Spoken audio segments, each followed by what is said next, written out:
আসসালামু আলাইকুম রহমতুল্লাহি বারাকাতু। Welcome to my YouTube channel আহলান সাহলান। আশা করি আপনারা সকলে ভালো আছেন।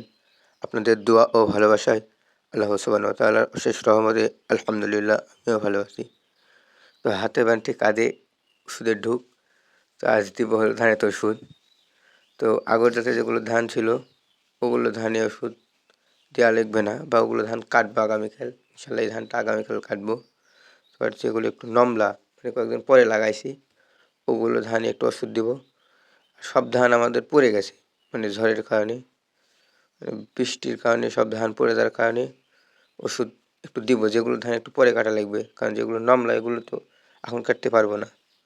আর বাট ধান একটু কাঁচা কাঁচা আসে, কিন্তু ধান পড়ে যাওয়ার কারণে ধান কাটা অতি জরুরি হয়ে গেছে। তারপরে বৃষ্টি হচ্ছে সব সময়, মানে কখন বৃষ্টি জানি জুড়ে আসে।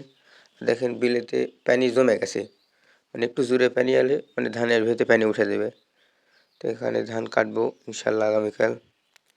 তো ওষুধ দিব হলো যেগুলো একটু নমলা ওগুলো ধানে। তো আসলে ধান অনেক সুন্দরই হয়েছে। তো ওগুলো ওষুধ মানে যে ওষুধ দেবো সেটা হলো কারেন্ট পোকা বা হলো লেদা পোকা আছে ছোটো ছোটো, ওই পোকার কারণে।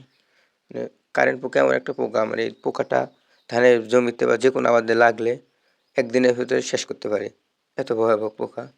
তো পড়ে যাওয়ার কারণে মানে পোকাটা বেশি লাগে। তো আগে দিয়ে নিচ্ছি, কারণ ওই ধানটা একটু পরে কাটা লাগবে। তো ওষুধ মিক্স করে নিয়ে কন্টেনার ভরে নিচ্ছি, ঢুক বলি আমরা বা কন্টেনার যেটাই বলেন না কেন। তো ভরে নেওয়ার পরে ছেলে বেতনে উঠে নিচ্ছি, কারণ এখন একা উঠানো যাবে না, অনেক ভারী। আর একটা জিনিস দেখেন, এই গাছটা আমাদের বিলের মাঝখানে বা পাথারের মাঝখানে, মানে বন্যা আসার পরে ওই গাছটা মারে না, অনেক বড় হয়েছে। আগে একটা ডাল ছিল। তো মাশাআল্লাহ অনেক সুন্দর এই গাছটা। আল্লাহ সুবহানাহু ওয়া তাআলার অশেষ রহমত, দেখেন এই গাছটা পাথরের ভিতরে একটাই গাছ। মাশাআল্লাহ অনেক সুন্দর গাছটা হয়েছে, অনেক বড় হয়ে গেছে। তো ধানে তো ওষুধ দিব মানে ওই পর থেকে এবারে চলে আসলাম। তো দেখেন পুরো ধানটা পড়ে গেছে, আর রাখারও বুদ্ধি নেই, কিন্তু ওই পারে কাটবো। কাটার পরে 2 থেকে 3 দিন একটু দেরি হইবে, তাই ওষুধ দিয়ে নিচ্ছি, মানে কখন জানি পোকা লাগে। তো ওষুধ দিতে যায় দেখি ভিড়ের মাঝখানে যে পোকা লাগছে কিছু কিছু জায়গায়। তো আশা করি ওষুধ দেওয়ার কারণে আর পোকা থাকবে না, প্লাস পোকা চলে যাবে।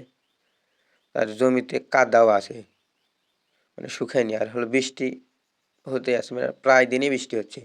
এমনভাবে বৃষ্টি হচ্ছে, এভাবে যদি 2 থেকে 3 দিন বৃষ্টি হয় তাহলে আমাদের এগুলো জমিতে সব পানি উঠে দেবে।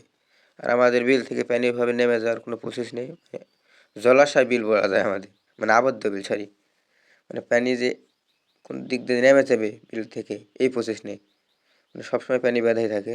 মানে যে একটু বৃষ্টি পানি হলেও পানি বাঁধা থাকে। তো মানে যেগুলো নমলা এগুলো 2টা ধারে তো ওষুধ দিব। তো ওই পারে দেওয়ার পরে এই পারে একটু দিচ্ছি, মানে এটা আর বেশি নমলা। মানে এরপরে আমরা ধান লাগাইনি, এটা হলো লাস্ট ধান লাগাইছি। তো মাশাআল্লাহ ধান অনেক সুন্দর হয়েছে। আর দেখেন আমার থেকেও বড় ধান হয়ে গেছে।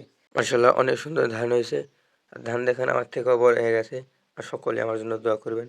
আল্লাহ সুবহানাহু ওয়া তাআলা যেন সকলের ব্যবসাতে বারাকা দান করুক। আল্লাহ হাফেজ।